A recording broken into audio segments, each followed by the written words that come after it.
쿠마 아도나이 베야푸츠 오예베카 베야누스 메사네카 미파네카. 여호와여 일어나사 주의 대적들을 흩으시고 주를 미워하는 자가 주 앞에서 도망하게 하소서. 샬롬! 생각하는 성경 홀리아미입니다. 다들 6월절과 무교절의 시간은 잘 보내셨나요? 절기의 시간 때문에 토라 포션을 한 주 동안 쉬었는데 지난주 토라 포션의 주제어는 짜부였고 여호와의 5대 제사를 조금 더 구체적으로 알아보는 시간이었습니다. 오늘부터 새로운 토라 포션이 시작됩니다. 이번 주 토라 포션의 주제어는 쉐미니인데 숫자 8, 8번째 날을 의미합니다. 쉐미니의 의미를 이해하기 위해서는 샤밧의 의미부터 이해해야 하는데 샤밧은 안식일이죠. 하나님께서 세상을 창조하실 때 6일 동안 일하시고 7번째 날에는 쉬셨는데 이 7번째 날이 샤밧입니다. 그래서 하나님께서 창조하신 지구 안에 있는 모든 나라들이 일주일을 7일의 주기로 계산하고 있습니다. 그 가운데 기독교 세계관을 가지고 있는 나라들은 월요일이 한 주의 시작이고 일요일이 한 주의 끝이라서 일요일을 안식일은 아니지만 새로운 쉬는 날, 주일로 정해서 예배하는 날로 삼았습니다. 그런데 성경적인 달력은 일요일이 한 주의 시작이고 토요일이 한 주의 끝이라서 토요일이 안식일 샤밧으로 지키고 있습니다. 우리가 일반적으로 해, 달, 별의 순서로 말하는 것처럼 달력에서도 태양을 상징하는 일요일이 가장 앞에 있고 토성을 상징하는 토요일이 가장 뒤에 있지요. 성경에 기록된 하나님을 믿는 사람들은 성경적인 달력을 기준으로 토요일을 안식일로 지켰고 지금도 국가 이스라엘은 토요일을 안식일로 지켜서 토요일에 모든 일들을 쉬고 일요일이 되면 한 주의 시작이라며 열심히 일하고 있습니다. 성경에 기록된 안식일 샤밧은 토요일이라는 것만 알아두시길 바랍니다. 하나님께서 샤밧을 복되게 하여 거룩한 날로 정하시고 샤밧에는 일을 하지 말고 안식해라고 명령하셨는데 샤밧을 지키지 않으면 어떻게 될까요? 한 주가 시작되고 9주가 끝이 나면 7일의 시간이 지납니다. 그리고 그 다음 날이 되면 다시 한 주의 첫 번째 날이 시작되고 일주일의 시간을 보내야 하는데 1일부터 7일까지 그리고 다시 1일부터 7일까지가 끊임없이 반복됩니다. 그런데 샤밧이 무엇인지 정확하게 알면 1일부터 7일까지 진행되고 7일째인 안식일 그때 샤밧 멈춰 안식해의 시간을 보내게 됩니다. 그 상태에서 그 다음 날이 되면 다시 1일로 돌아가는 것이 아니라 안식일 이후의 날 8일의 시간으로 넘어갑니다. 성경은 이때 8일을 안식이 연장되는 영원한 안식의 날로 계산합니다. 예를 들어 유대력으로 올해가 5785년인데 아담 이후로 5785년이 흘렀다는 개념입니다. 그런데 유대인들은 6000년의 인간의 역사가 지나면 7000년 때에는 샤밧의 시간이며 메시아를 통한 안식의 나라가 이루어진다고 믿고 있습니다. 이때가 성경에 기록된 천년왕국의 시기이며 유대인들은 메시아가 통치하기 때문에 메시아 왕국이라고 부릅니다. 천년 동안 진행되는 메시아 왕국이 끝이 났을 때 메시아와 메시아를 보내신 여호와 하나님을 믿어서 샤밧을 이루게 되면 새로운 8000년의 시간으로 들어가서 영원한 안식, 새 예루살렘의 영원한 샤밧을 완성한다고 생각하지만 천년왕국 동안 샤밧을 이루지 못하면 다시 처음의 시간으로 돌아가서 지옥불에서 6000년의 시간을 보내야 합니다. 그때는 샤밧의 안식이 없는 시간이죠. 이제 8일의 시간이 어떤 개념인지 감이 잡히시나요? 7일 때 샤밧을 이루지 못하면 다시 처음에 1일로 돌아가고 7일 때 샤밧을 이루면 8일이라는 새로운 시간, 7일보다 더 좋은 시간으로 넘어간다고 생각하기 때문에 8일의 개념은 이전보다 더 좋은 새로운 시작을 의미합니다. 이 개념으로 이번 주 토라 포션을 이해하셔야 합니다. 오늘의 말씀을 보면 아론이 7번째 날 동안 해막 밖으로 나가지 않고 모세가 주도하는 번제, 화목제, 속죄제의 제사를 직접 경험하면서 제사 드리는 방법을 배웠습니다. 그리고 8번째 날이 시작되자 모세는 아론에게 번제와 속죄제의 제물을 가져오라고 명령하고 이스라엘 백성들에게는 번제와 속죄제와 화목제와 소제의 예물을 가져오라고 명령합니다. 그런 후 이제부터는 아론이 직접 제사를 주도해서 진행해 보라고 시킵니다.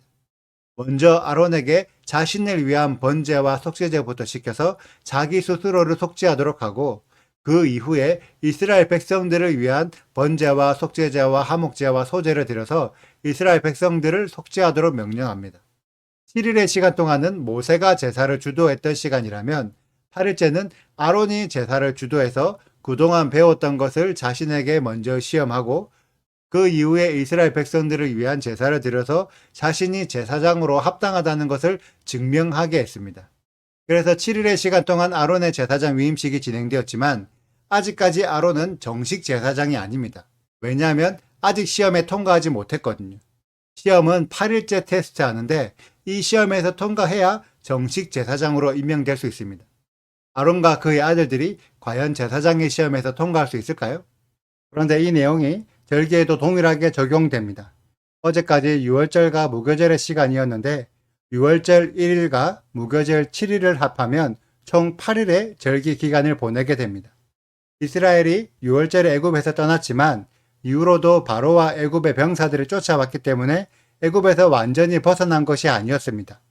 그러다가 홍해에서 바로와 애굽의 병사들이 몰살당하였고 비로소 이스라엘이 출애굽을 완성할 수 있었습니다. 그리고 유대인들은 이 홍해의 사건이 무교절의 끝 무렵에 있었다고 생각합니다. 애굽과 구별되는 것은 출애굽한 6월절에 완성되는 것이 아니라 무교절기의 마지막 날인 8일째의 시간에 구별됨이 완성하는 거죠. 그래서 하나님은 무교절 내내 무교병을 먹지 말라고 명령하시고 절기 기간 동안 유교병을 먹으면 이스라엘에서 끊어진다고 하셨습니다. 아무리 6월절에 양고기를 먹고 출애굽을 하였더라도 8일까지 유교병을 먹지 않아야 이스라엘에서 끊어지지 않고 진짜 구별됨을 이룰 수 있습니다. 여러분들은 무교절기에 8일째 되는 날, 무교절 7번째 날인 니산월 21일에 성회의 안식일을 지키셨습니까? 7번째 날 성회 안식일까지 안식하셔야 6월절의 은혜가 완성되는 것입니다. 이 부분을 염두에 두시고 내년의 6월절과 무교절에는 8일의 시간 모두를 지켜보시길 권해드립니다. 그리고 오늘의 말씀의 내용에서 재미있는 부분이 있는데 제사장 위임식 8일째 되는 날에 아론을 위해 번제와 속죄제를 드리고 이스라엘 백성들을 위해 번제와 속죄제와 화목제와 소제를 드리지만 속건제는 드리지 않습니다. 왜 그럴까요? 속건제는 여호와의 성소를 무시하거나 질서를 깨뜨렸을 때 드리는 제사인데 아직까지 아론과 이스라엘 백성들은 속건제를 드려야 할 만큼 질서를 깨뜨리는 잘못을 하지 않았기 때문입니다. 그런데 과연 정말로 아론과 이스라엘 백성들이 여호와의 질서를 깨뜨리는 잘못을 한 적이 없을까요? 있죠. 언제? 출애굽기 32장의 금송아지 사건 때. 우리가 생각하기에는 이미 질서를 깨뜨리는 잘못을 저질렀고 그에 대한 속건제사를 드린 적이 없는데 왜 오늘 말씀에서는 속건제사를 빼고 드릴까요? 그 이유는 금송아지 사건 때의 죄는 레위인들이 자신들의 가족과 형제들 3,000명을 죽이면서 이스라엘 전체가 자신들의 죄를 인정하고 회개했기 때문입니다. 물론 그 정도 회개로 100% 속죄되었다고 볼 수 없지만 굳이 제사를 드려야 한다고 여호와 하나님께서 요구하시지 않는다는 거죠. 진짜 속죄는 제사의 행위로 속죄하는 것이 아니라 제사를 드리는 과정에서 자신의 잘못을 인정하고 다시 동일한 죄를 짓지 않겠다고 결단하는 마음에서 속죄가 시작합니다. 아론이 제사장 위임식을 드리는 첫날에는 이 사실을 깨닫지 못하고 있었습니다. 그런데 7일의 시간 동안 직접 제사를 경험하고 성막 안에 머물면서 속죄가 무엇인지 깨달았기 때문에 8일째의 시간으로 넘어갈 수 있었고 이미 진정한 속죄가 무엇인지 깨달았기 때문에 굳이 과거의 죄까지 들춰낼 필요가 없는 거죠. 아론이 8일째에 진행되는 시험에서 통과하면 어떤 일이 일어날까요? 이 내용은 내일의 토라 포션에서 알려드리겠습니다. 이번 한 주 동안 8일의 의미를 깨닫고 왜 여호와 하나님께서 여호와의 절기를 8일의 시간으로 구성하셨는지 그 의도를 발견하는 홀리아미 가족들이 되시기를 축복합니다. 오늘의 영상은 여기까지입니다. 오늘의 말씀을 읽으시고 질문이 있으시다면 언제든지 댓글로 남겨주세요.